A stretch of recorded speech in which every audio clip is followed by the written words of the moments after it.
नमस्कार दोस्तों, स्वागत है आप सभी का आपके अपने प्रिय चैनल महायोग टीवी में।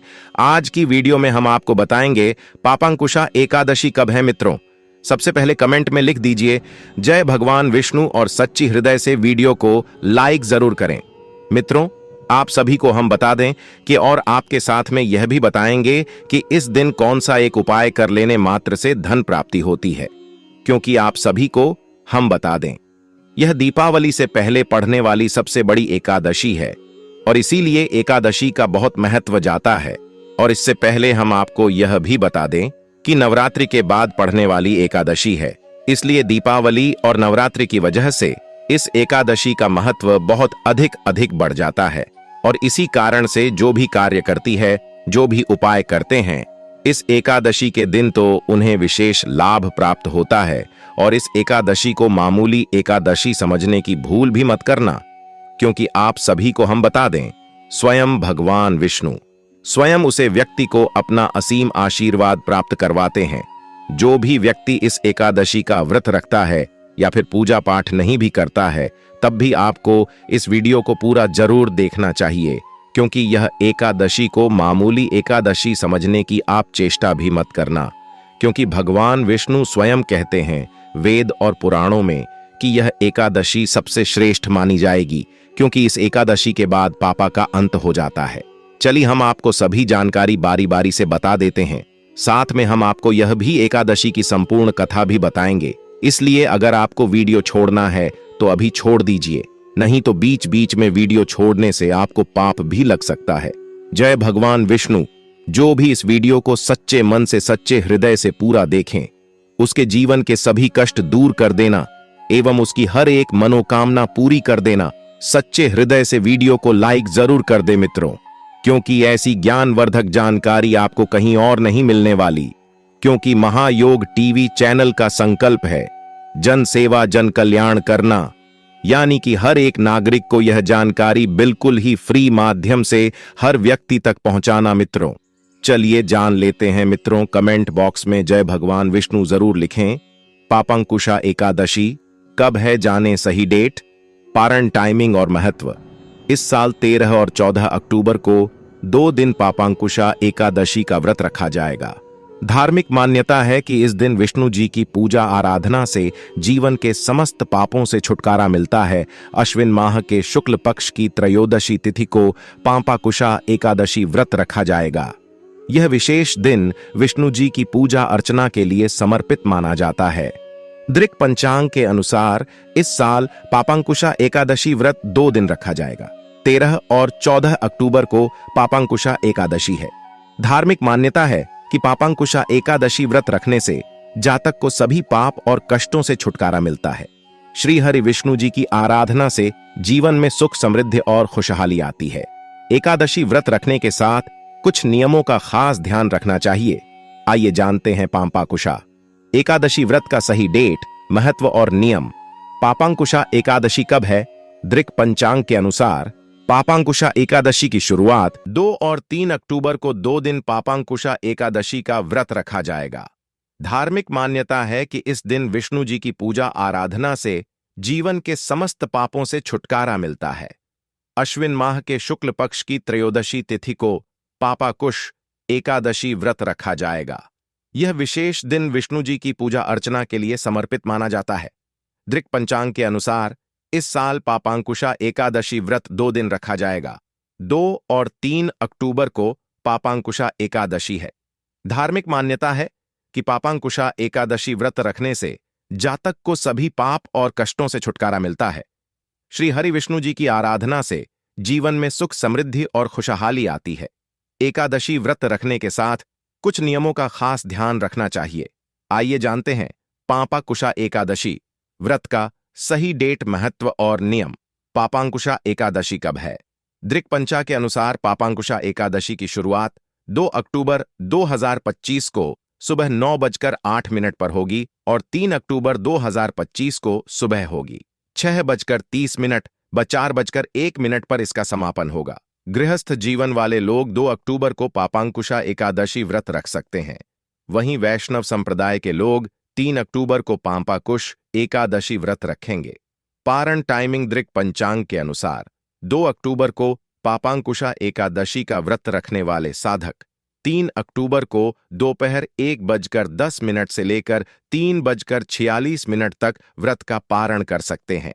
वहीं 3 अक्टूबर को व्रत रखने वाले लोग 3 अक्टूबर को सुबह 6:02 से लेकर सुबह 8:04 व्रत का पारण कर सकते हैं। पापांकुशा एकादशी क्यों महत्वपूर्ण है? धार्मिक मान्यताओं के अनुसार पापांकुशा एकादशी के दिन भगवान पद्मनाभ की पूजा की जाती है। इस व्रत रखने और विष्णु जी की पूजा अर्चना से समस्त पापों का नाश होता है। साथ ही श्री हरि विष्णु जी प्रसन्न होकर साधक को सुख, समृद्धि और ऐश्वर्य का आशीर्वाद देते हैं।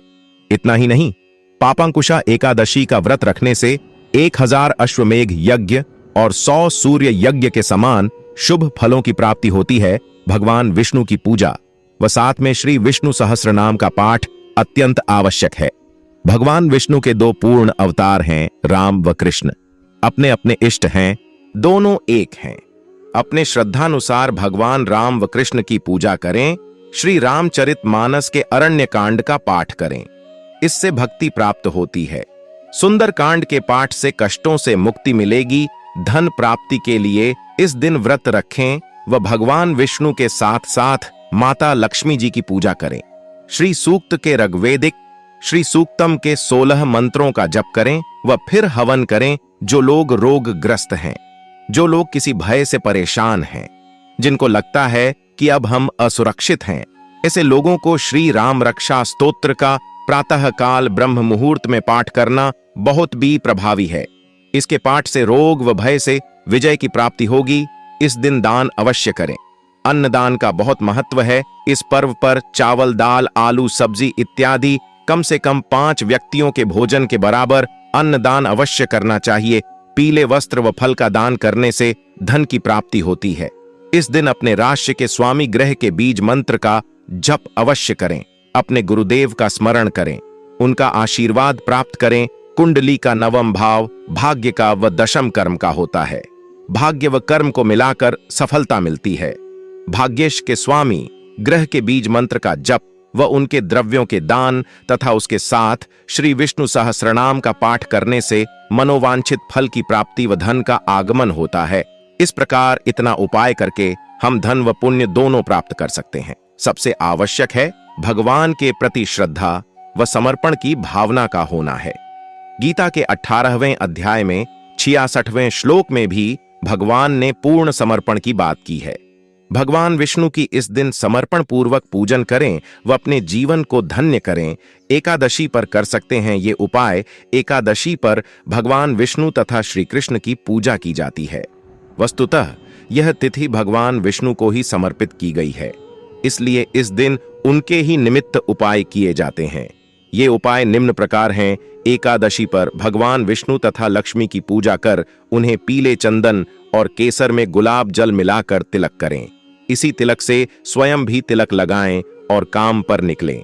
ऐसा करने से कार्य अवश्य पूर्ण होता है। एकादशी के दिन व्रती करें और उस दिन एक नारियल को थोड़ा सा काटकर उसमें बूढ़ा और देसी घी मिलाकर भर दें। फिर इस नारियल को वापस बंद कर दें और किसी ऐसे स्थान पर मिट्टी में थोड़ा सा नीचे दबा दें जहां आसपास में चींटियों का बिल हो। जैसे जैसे चींटियां उस घी मिले बूढ़े और नारियल को खाएंगी, आपकी आर्थिक समस्याएं खत्म होने लगेंगी। कुछ ही दिनों में सभी तरह की आर्थिक समस्याएं दूर हो जाएंगी। यह भी पढ़ें, अपनी डेट ऑफ बर्थ से जानिए कैसा रहेगा आपका भाग्य। यह है आसान उपाय। एकादशी के दिन डंठल वाले पान के पत्ते पर रोली अथवा कुमकुम से श्री लिखकर भगवान विष्णु को अर्पित करें। इसके बाद पूजा करें। पूजा पूर्ण होने के बाद इस पत्ते को लाल कपड़े में लपेटकर तिजोरी में रख लें। ऐसा करने से जल्दी नौकरी में प्रमोशन होता है। बिजनेस करने वालों के लिए भी नए अवसर खुलने लगते हैं। एकादशी पर भगवान कृष्ण को नारियल और बादाम का भोग लगाएं। पूजा के बाद इस नारियल और बादाम को छोटे बच्चों को खाने के लिए बांट दें। इस तरह लगातार 27 एकादशियों तक करने से हर इच्छा पूर्ण होती है। इस दिन उनके प्रिय मंत्र AUM नमो भगवते वासुदेवाय का 21 माला जप करने से व्यक्ति पर अचानक आने वाले कष्ट दूर होते हैं। यदि किसी दंपत्ति के संतान नहीं हो तो उसे एकादशी के दिन से संतान गोपाल मंत्र एयूएम श्री ह्रीं क्लीं ग्लौं देव की सुत गोविंद वासुदेव जगतपते देहि में तनयम कृष्ण त्वामहम शरणम गतः का जप आरंभ करना चाहिए। इस मंत्र का प्रतिदिन एक माला 108 बार जप करने से शीघ्र ही संतान होने का योग बनता है। डिस्क्लेमर: यहां दी गई जानकारी ज्योतिष के ज्ञान पर आधारित है तथा केवल सूचना के लिए दी जा रही है, इसकी पुष्टि नहीं करता है। किसी भी उपाय को करने से पहले संबंधित विषय के एक्सपर्ट से सलाह अवश्य लें। मित्रों, जो भी भक्त इस कथा को पूरा सुनता है, उसे जो भी उसके जीवन में गलती से किए हुए पाप होते हैं वह हमेशा के लिए नष्ट हो जाते हैं और भगवान विष्णु के ऐसी कृपा होती है कि उसके जीवन में सुख समृद्धि की कभी कमी नहीं रहती एवं सभी मनोकामनाएं इच्छाएं उसकी पूरी हो जाती है। अगर आपने कमेंट बॉक्स में जय भगवान विष्णु ने लिखा हो तो जरूर लिख दीजिए। पापांकुशा एकादशी व्रत कथा आश्विन शुक्ल एकादशी। धर्मराज युधिष्ठिर कहने लगे कि हे भगवान, आश्विन शुक्ल एकादशी का क्या नाम है? अब आप कृपा करके इसकी विधि तथा फल कहिए। भगवान श्री कृष्ण कहने लगे कि हे युधिष्ठिर, पापों का नाश करने वाली इस एकादशी का नाम पापांकुशा एकादशी है। हे राजन, इस दिन मनुष्य को विधिपूर्वक भगवान पद्मनाभ की पूजा करनी चाहिए। यह एकादशी मनुष्य को मनवांछित फल देकर स्वर्ग को प्राप्त कराने वाली है। मनुष्य को बहुत दिनों तक कठोर तपस्या से जो फल मिलता है, वह फल भगवान गरुड़ ध्वज को नमस्कार करने से प्राप्त हो जाता है। जो मनुष्य अज्ञानवश अनेक पाप करते हैं परंतु हरि को नमस्कार करते हैं, वे नरक में नहीं जाते। विष्णु के नाम के कीर्तन मात्र से संसार के सब तीर्थों के पुण्य का फल मिल जाता है। जो मनुष्य शार्ंग धनुषधारी भगवान विष्णु की शरण में जाते हैं, उन्हें कभी भी यम यातना भोगनी नहीं पड़ती। जो मनुष्य वैष्णव होकर शिव की ओर शैव होकर विष्णु की निंदा करते हैं, वे अवश्य नरकवासी होते हैं। सहस्रों वाजपेय और अश्वमेध यज्ञों से जो फल प्राप्त होता है, वह एकादशी के व्रत के 16वें भाग के बराबर भी नहीं होता है। संसार में एकादशी के बराबर कोई पुण्य नहीं, इसके बराबर पवित्र तीनों लोकों में कुछ भी नहीं। इस एकादशी के बराबर कोई व्रत नहीं। जब तक मनुष्य पद्मनाभ की एकादशी का व्रत नहीं करते हैं, तब तक उनकी देह में पाप वास कर सकते हैं। हे राजेंद्र, यह एकादशी स्वर्ग, मोक्ष, आरोग्यता, सुंदर स्त्री तथा अन्न और धन की देने वाली है। एकादशी के व्रत के बराबर गंगा, गया, काशी, कुरुक्षेत्र और पुष्कर भी पुण्यवान नहीं है। हरिवासर तथा एकादशी का व्रत करने और जागरण करने से सहज ही में मनुष्य विष्णु पद को प्राप्त होता है। हे युधिष्ठिर, इस व्रत के करने वाले 10 पीढ़ी मातृपक्ष, 10 पीढ़ी पितृपक्ष, 10 पीढ़ी स्त्री पक्ष तथा 10 पीढ़ी मित्र पक्ष का उद्धार कर देते हैं। वे दिव्य देह धारण कर चतुर्भुज रूप हो, पीतांबर पहने और हाथ में माला लेकर गरुड़ पर चढ़कर विष्णु लोक को जाते हैं।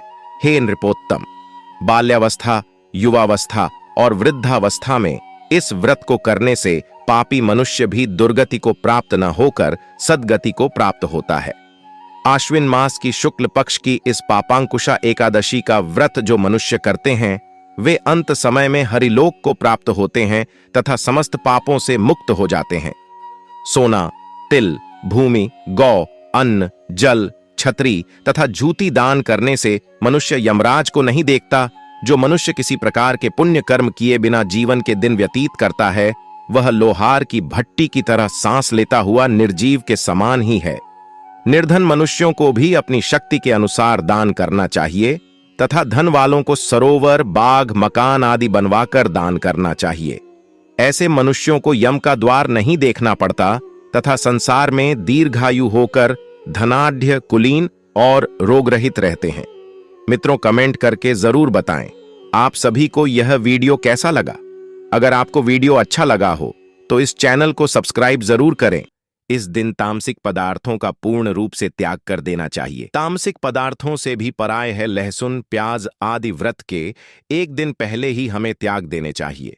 जो लोग मदिरा पान करते हैं या मांसाहार करते हैं और एकादशी का व्रत करते हैं, उन्हें भी ध्यान देने की आवश्यकता है कि वो व्रत के एक दिन पहले ही इनका त्याग कर दें, अर्थात दशमी तिथि को ही त्याग कर दें। लोग क्या करते हैं, कि व्रत के एक दिन पहले खूब अपनी मर्जी से खाते पीते हैं और अगले दिन व्रत करते हैं। यह सर्वथा अनुचित है, ऐसा नहीं करना चाहिए। एकादशी का जो नियम है वह दशमी तिथि से आरंभ होता है। दशमी तिथि को ही आपने इन वस्तुओं का त्याग कर देना है। दशमी तिथि को आपको मसूर की दाल नहीं खानी है। मसूर की दाल का त्याग कहाँ गया है? चने की दाल नहीं खानी है, हरा शाक नहीं खाना है, चने का शाक नहीं खाना है, और महत्वपूर्ण शहद का प्रयोग जो है वह एकादशी पर वर्जित कहा गया है।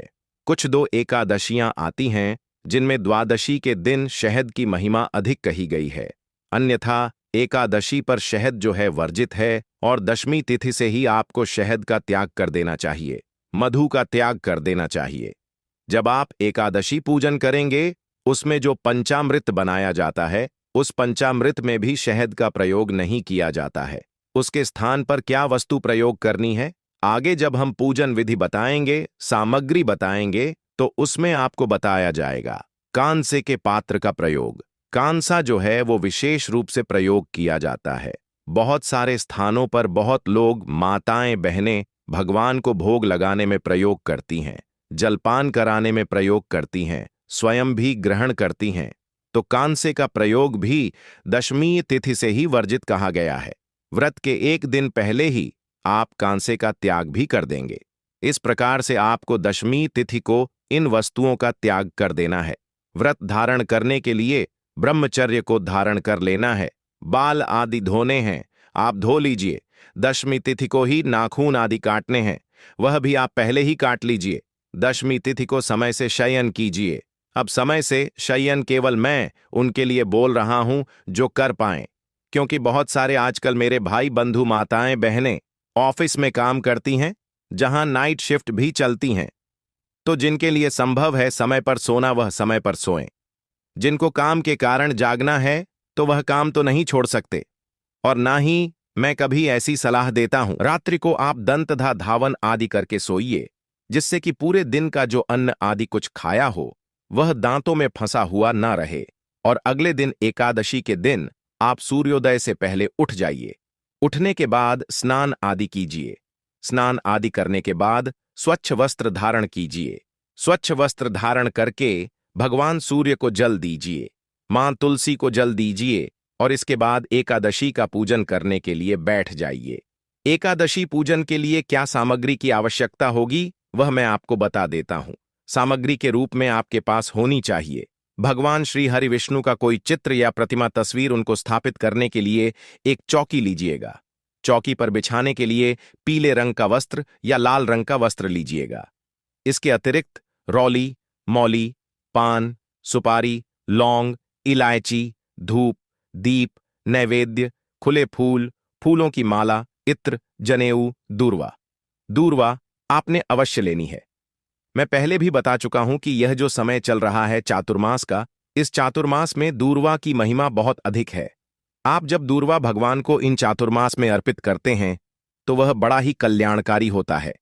नियम कहता है कि यदि चातुर्मास में आप भगवान श्री हरि विष्णु को प्रतिदिन दूर्वा अर्पित करते हैं तो आपके जीवन में लक्ष्मी का आगमन होता है, धन संपत्ति की प्राप्ति होती है, ऐश्वर्य बल वैभव की प्राप्ति होती है, और आप सभी सुखों को भोग कर अंत में वैकुंठ प्राप्त करते हैं।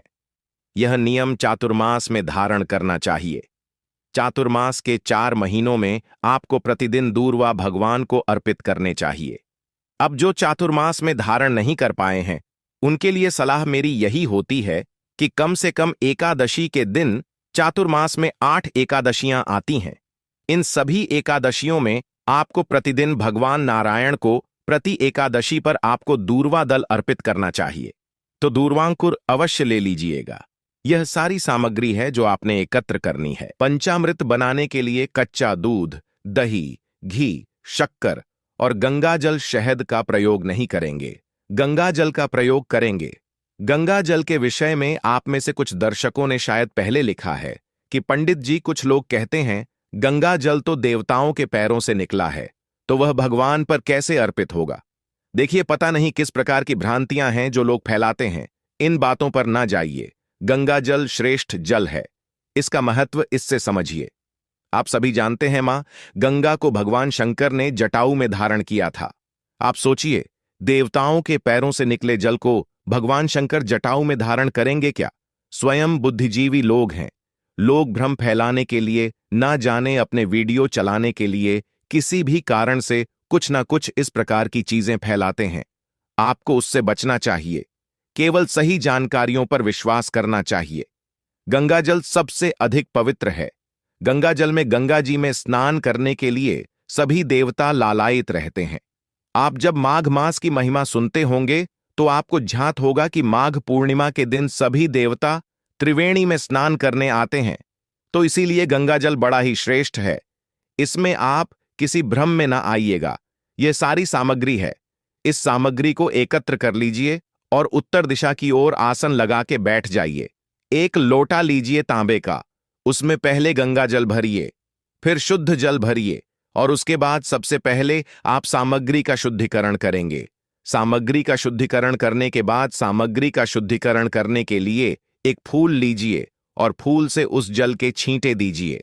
सभी स्थान पर जहां आपने पूजन करना है वहां पर सामग्री पर और चौकी आदि पर, इससे सभी स्थान का और सामग्री आदि का शुद्धिकरण हो जाएगा। करने के बाद अब आप सबसे पहले चौकी को लगाइए। चौकी के ऊपर पीला वस्त्र बिछाइए। पीला वस्त्र बिछा के भगवान की तस्वीर लीजिए और उसको स्थापित कीजिए। तस्वीर को स्थापित करने के बाद उनके सामने घी का दिया रखिए, धूप रखिए।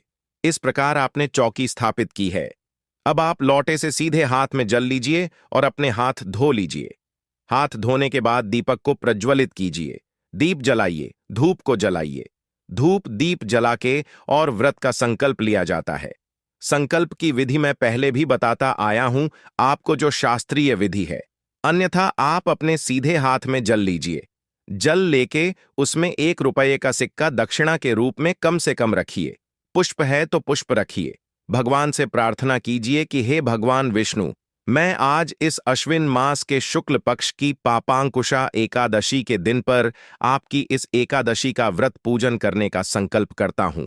जो भी आपका उद्देश्य है, अर्थात किसी कामना की पूर्ति के लिए यदि आप व्रत कर रहे हैं तो वह बोलिए कि प्रभु मेरी यह इच्छा है। इस इच्छा को आप पूर्ण करें। मैं इस एकादशी का व्रत पूजन कर रहा हूं। मैं इसको सफलतापूर्वक कर पाऊं, इतनी मुझे शक्ति दें। और उसके बाद वह संकल्प भगवान के चरणों में अर्पित कर दीजिएगा। संकल्प करने के बाद भगवान को सबसे पहले पद्य अर्घ आचमनी कराया जाता है। तो इसके लिए भगवान के सबसे पहले पद प्रक्षालन करेंगे। 1 चम्मच जल लीजिए, भगवान को अर्पित कीजिए। फिर भगवान को अर्घ के रूप में जल अर्पित कीजिए और फिर भगवान को आचमनी के रूप में। इस प्रकार से 3 बार भगवान को आप जल अर्पित करेंगे। 3 बार जल अर्पित करने के बाद भगवान को स्नान कराया जाता है। यदि आपके पास प्रतिमा है तो प्रतिमा को अच्छे से स्नान कराइए। अन्यथा स्नान के लिए 1 चम्मच जल अर्पित कीजिए भगवान को। स्नान करा के वस्त्र अर्पित किया जाता है। वस्त्र के रूप में मौली का टुकड़ा तोड़िए और वह अर्पित कीजिए भगवान को इस भाव से कि आप भगवान को वस्त्र अर्पित कर रहे हैं। वस्त्र अर्पित करके जनेऊ अर्पित कीजिएगा। जनेऊ को पहले रौली कुमकुम आदि से तिलक कर लीजिएगा। सफेद जनेऊ पूरी तरह से नहीं, उसमें रोली कुमकुम आदि तिलक करके फिर वह जनेऊ अर्पित कीजिए भगवान नारायण को। जनेऊ अर्पित करने के बाद इत्र लगाइए। इत्र को अर्पित करने के लिए फूल पर लगा लीजिए। इत्र को फूल पर लगा लीजिए और वह भगवान को अर्पित कर दीजिए। इत्र समर्पित करने के बाद भगवान को तिलक किया जाता है, तो रोली कुमकुम आदि से भगवान को तिलक कीजिए। तिलक करने के बाद भगवान को पुष्प अर्पित करेंगे। फूल अर्पित कीजिए। फूलों की माला है तो भगवान को माला पहनाइए। पुष्प अर्पित करके धूप दिखाएंगे और दीप दिखाएंगे। हाथ से धूप दिखाइए और दीप दिखाइए। जो दीपक हमने सामने स्थापित किया है उसको उठाना नहीं है और दीपक को पहले पुष्प अर्पित कीजिएगा। आसन दीजिएगा। पुष्प के रूप में आसन दीजिएगा, क्योंकि दीपक को कभी भी सीधा नहीं रखा जाता है। पहले उन्हें आसन देना आवश्यक है तो आसन दीजिए। फिर आपने दीपक स्थापित करना है। धूप दीप दिखाएं। धूप दीप दिखा के भगवान को नैवेद्य अर्पित कीजिए।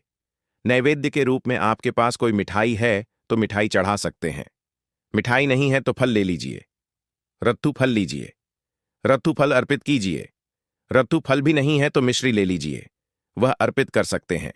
नैवेद्य अर्पित कीजिए और जलाचमनी कराइए। जल आचमनी के लिए 1 चम्मच जल भगवान को अर्पित कीजिए या फूल से जल के छींटे दे दीजिए। जल आचमनी कराने के बाद दूर्वांकुर लीजिए। दूर्वांकुर लीजिए और वह अर्पित कीजिए। दूर्वा दल जो आप गणेश जी को अर्पित करते हैं, ना बुधवार को हरी घास आती है। दूर्वांकुर वह लीजिए और भगवान को दूर्वांकुर अर्पित कीजिए। अब तांबूल अर्पित करेंगे। तांबूल क्या होता है? आप पान का पत्ता लीजिए, उस पे 2 लौंग, 2 इलायची और 1 सुपारी रखिए और वह पान का बीड़ा बनाकर भगवान को अर्पित कीजिए तांबूल के रूप में। तांबूल भगवान को अर्पित करेंगे। तांबूल के बाद दक्षिणा स्वरूप जो भी कुछ अर्पित करना चाहते हैं भगवान को वह दक्षिणा अर्पित करेंगे। तांबूलम समर्पयामि शुभ दक्षिणायाम, जो भी दक्षिणा अर्पित करना चाहते हैं वह दक्षिणा अर्पित कीजिए और भगवान को हाथ जोड़ के नमस्कार कीजिए। आपने पूजन किया है। पूजन करने के बाद आपने एकादशी की पापांकुशा एकादशी की कथा सुननी है और विष्णु सहस्त्र नाम का श्रवण करना है। ध्यान दीजिएगा, विष्णु सहस्त्र नाम अवश्य सुनना है, कथा सुननी है, आरती कीजिए। आरती हम कथा के साथ ही आपको वीडियो में रिकॉर्ड करके देते हैं, तो आपको कहीं इधर उधर ढूंढना नहीं पड़ेगा। कथा आरती के अनुसार आपने दिन को व्यतीत करना है। ब्रह्मचर्य धारण करके रखना है। किसी पर क्रोध नहीं करना, किसी का अहित नहीं करना, किसी की बुराई नहीं करनी और शांत चित्त होते हुए भगवान के चरणों में मन को लगाते हुए दिन को व्यतीत कीजिए। आपके घर में नारायण विराजमान है तो घर में भी किसी प्रकार का कलह क्लेश नहीं होना चाहिए। इस प्रकार से दिन व्यतीत करेंगे। 1 वक्त का आहार लेना है। फल आहार इसमें कहा गया है, फल आहार लेना चाहिए। सायंकाल को कीर्तन की बड़ी महिमा है। कीर्तन कीजिए।